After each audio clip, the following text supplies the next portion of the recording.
કેમ છો બધા? આજની મારી રેસીપી છે ચોખાની મમરી। આ ચોખાની મમરી છે આપણે બિલકુલ પણ તેલનો ઉપયોગ કર્યા વગર બનાવીશું અને 12 માસ આપણે છે આને સ્ટોર કરી શકીશું। અત્યારે ચોખાની છે એ સરસ સીઝન, નવા ચોખાની સીઝન ચાલુ થઈ ગઈ છે, તો આપણે એમાંથી પાપડી અને મમરી બંને બનાવી શકીશું। તો આજે આપણે બનાવીશું ચોખાની મમરી। તો સૌથી પહેલાં ઇન્ગ્રીડિયન્ટ્સ જોઈ લઈએ। ચોખાની મમરી બનાવવા માટે અહીંયા મેં 2 કિલો ચોખા છે એને દળાવીને ચોખાનો લોટ લીધેલો છે। ત્યારબાદ અહીંયા મેં મેઝરમેન્ટ કરીને હમણાં હું આગળ બતાવું છું એ પ્રમાણે પાણી જોઈશે અને મીઠું।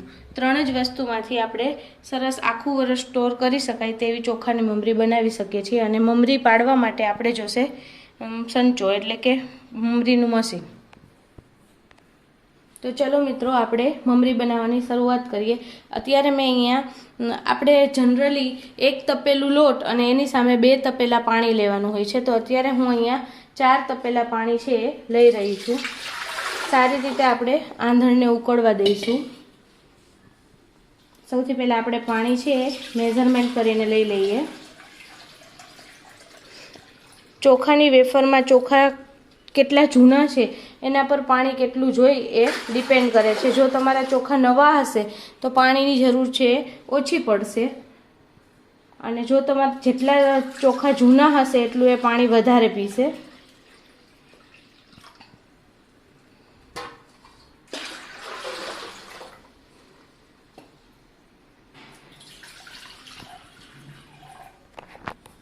આ રીતે આપણે 4 તપેલી છે એ પાણી સરસ રીતે ગેસની ફ્લેમ ફૂલ ફ્લેમ પર આપણે ઉકળવા મૂકી દઈશું।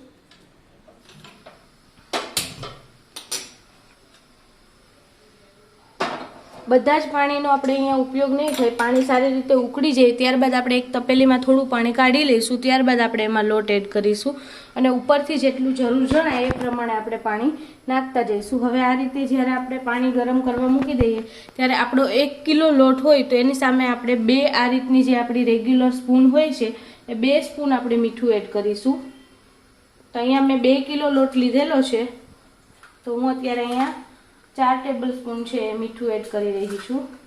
અત્યારે હું સાદી મીઠાવાળી જ ખાલી મમરી બનાવું છું। આની જગ્યાએ જો તમારે મસાલા મમરી બનાવવી હોય તો આ સ્ટેજ પર તમારે આમાં મરચી ક્રશ કરીને અને તલ અને જીરું છે એ ક્રશ કરીને એ તમે એડ કરી શકો છો, પણ અત્યારે હું સિમ્પલ મીઠાવાળી જ મમરી બનાવું છું। હવે આપણે આ જે આંધણ છે એને સારી રીતે ઉકળવા દઈશું અને આ આંધણ ઉકળતા આપણે 20 થી 25 મિનિટ જેટલો ટાઈમ લાગશે। તો મિત્રો તમે જોઈ શકો છો આપણું જે પાણી આંધણ હતું ચોખાની મમરી માટેનું એ સરસ આ રીતે ઉકળીને તૈયાર થઈ ગયું છે। હવે આપણું જે બધું પાણી છે એમાંથી આપણે આ રીતે એક તપેલી આપણે જે પાણી છે એ કાઢી લઈશું।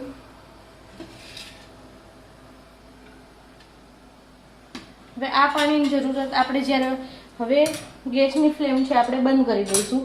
પાણી નીચે આ રીતે ઉતારી અને આપણે એનું ખીચું છે એ બનાવીશું। તો આ રીતે આપણું જે પાણી માટેનું આંધણ છે એ ઉકળી જાય ત્યારબાદ ગેસ પરથી નીચે ઉતારી અને આ રીતે એની અંદર આપણે લોટ છે ચોખાનો છે એ મિક્સ કરતા જઈશું। થોડો થોડો લોટ છે એ મિક્સ કરતું જવાનું અને આ રીતે વેલણની મદદથી આપણે એને ચલાવતા જવાનું છે।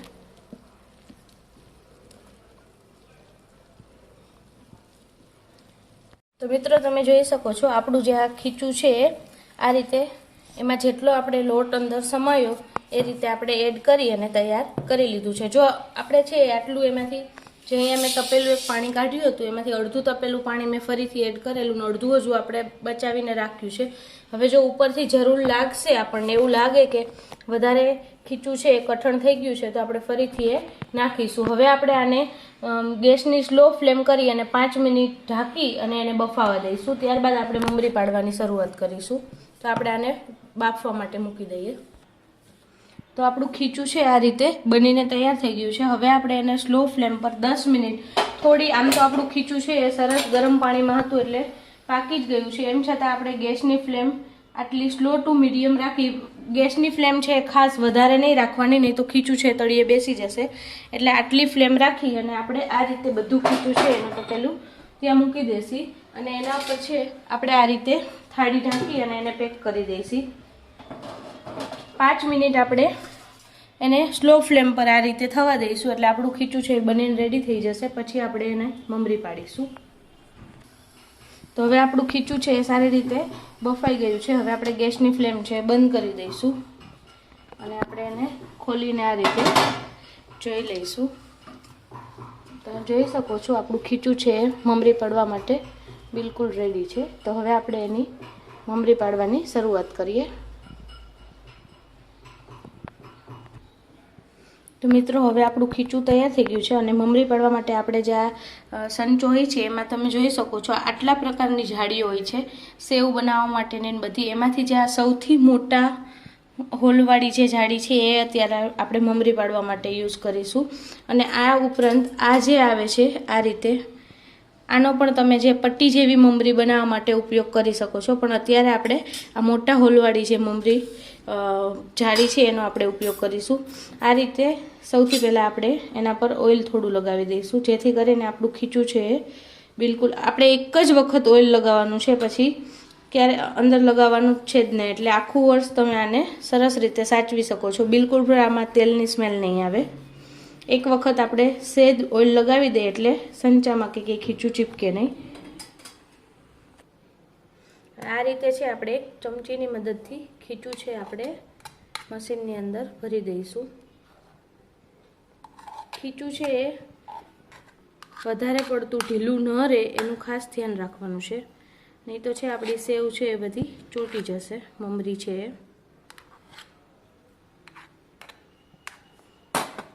થોડું અત્યારે ગરમ છે તો હાથ દજાઈને એનો ખ્યાલ રાખવો.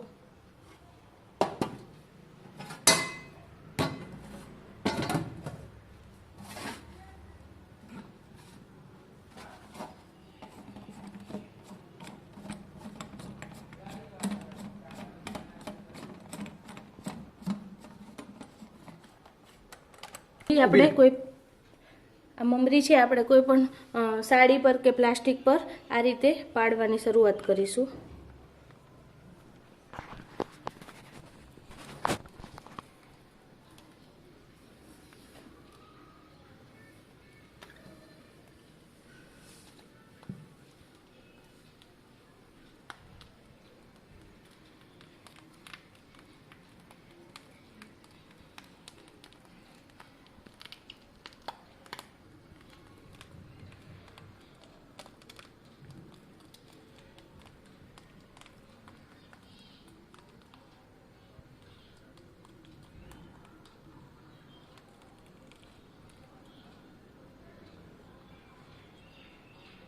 અત્યારે છે એ તમને આ મમરી છે એ થોડી ભેગી ભેગી આમ પડેલી હોય, તમને એવું લાગશે કે મમરી છે એ ચોટેલી છે, પણ જ્યારે સુકાશે ત્યારે એ બિલકુલ અલગ અલગ થઈ જશે.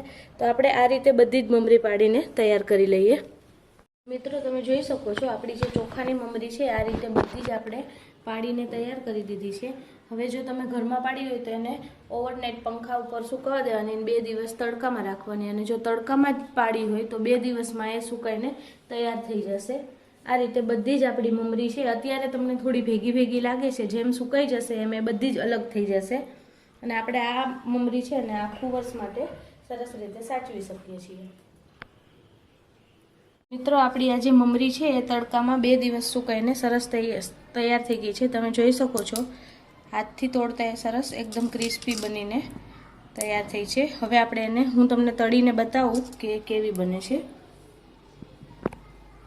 તેલ છે સારી રીતે ગરમ થઈ ગયું છે. હવે આપણે મમરી એમાં તળવાની શરૂઆત કરીએ.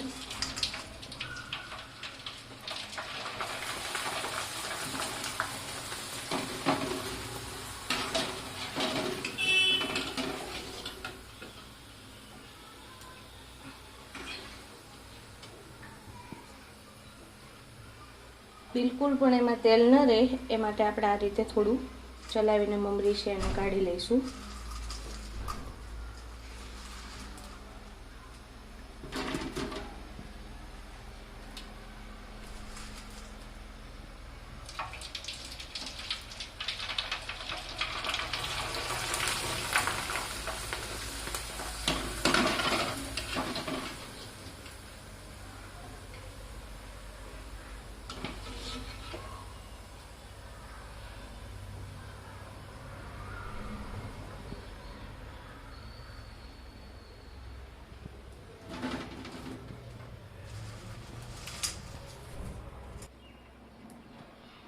તો મિત્રો આપણી જે મમરી છે એ તળાઈને આ રીતે સરસ તૈયાર થઈ ગઈ છે. તમે જોઈ શકો છો કે કેટલી સરસ સફેદ અને એકદમ જોવામાં જ ગમી જાય એવી બની છે અને ખાવામાં પણ એટલી જ સોફ્ટ બની છે.